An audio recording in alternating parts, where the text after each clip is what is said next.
Well, online dating isn't rocket science. It sure can seem like it sometimes. There's a lot of variables at play at any given time, and finding a good date can be a challenge.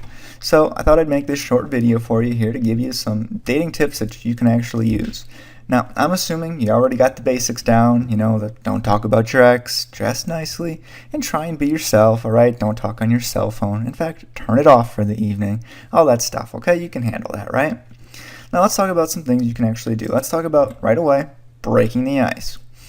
Now, when you're going to meet somebody, my recommendation here is you don't need to open up with a joke or some corny line or anything that's, pre-planned and contrived. My advice is kind of try and relax. Don't worry about it.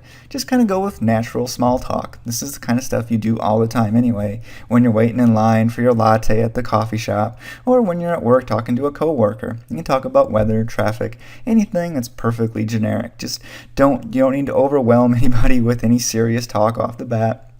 Just kind of something to kind of start getting warmed up with the conversation. All right, so just be natural. Don't worry about it. All right, if you're nervous, realize they're probably nervous too.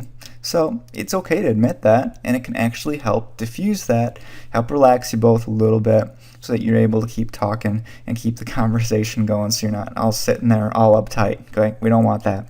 So feel free to admit if you're nervous, if you are. All right, it's important to go where people are. This is actually really important, especially someplace that's got some background noise, something going on. You don't want anything too loud, anything where you can't hear each other talk, but you do want something where something's happening.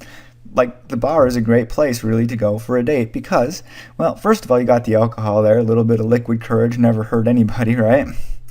And on our first date, you want to be able to talk to each other, get to know each other. You want to skip the movie, and if you don't drink, you can go to a coffee shop, but again, try and pick someplace that's kind of busy, that's got some noise going on. I know some coffee shops can get pretty dead at night especially, and it can be you can feel like you're the only people talking in the place. So avoid those places, go to ones with people, stuff going on. All right, talk and listen. Now I know a lot of dating advice says you don't want to talk too much, and that's true, but it's just as dangerous not to talk enough. All right, you want to be curious about the other person, but also talk about yourself, interject some things, really listen to the other person. All right, you don't want to just make it look like you're listening. Actually listen, ask questions about what they're saying, and tell your own stories as well. You should aim for a nice back and forth dialogue. Once you get going, it should be pretty easy. It should go pretty nicely from there unless you're really incompatible. Which brings me to my next point here, is don't force it. All right? Now, I know that if at the end of a date, everything can feel kind of forced, but you might be thinking, well, let's give another try or two. Well, if it's really feeling mechanical and like it's not going that well, just bag it, call it in. Just that one's not right for you. Just try again. There's a tendency, especially once people start getting out of college or getting in their mid-20s or beyond that, where you try to force a relationship where one shouldn't or isn't going to exist. Look, if there's not a natural connection with someone, just move on until you find one. All right, that natural connection is really, really important. Now, I know it's kind of hard to explain what's a natural connection, but once you've experienced it, you'll realize it, and you'll be able to recognize when you have one and when you don't.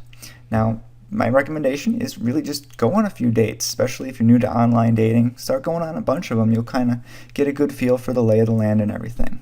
So with that said, there's some tips you can use. Good luck to you. And if you're ready to start meeting some people, if you haven't already got a site picked out, you can come visit us at myownmatchmaker.com, and you're able to get started for free. And our new matching system actually all integrates with Facebook now, so it's pretty cool. Makes it really, really simple to use, and you don't have to enter so much information. You can just push a button. Okay, it's myownmatchmaker.com. Hope to see you there, and best of luck with your dates. I hope it works out well for you.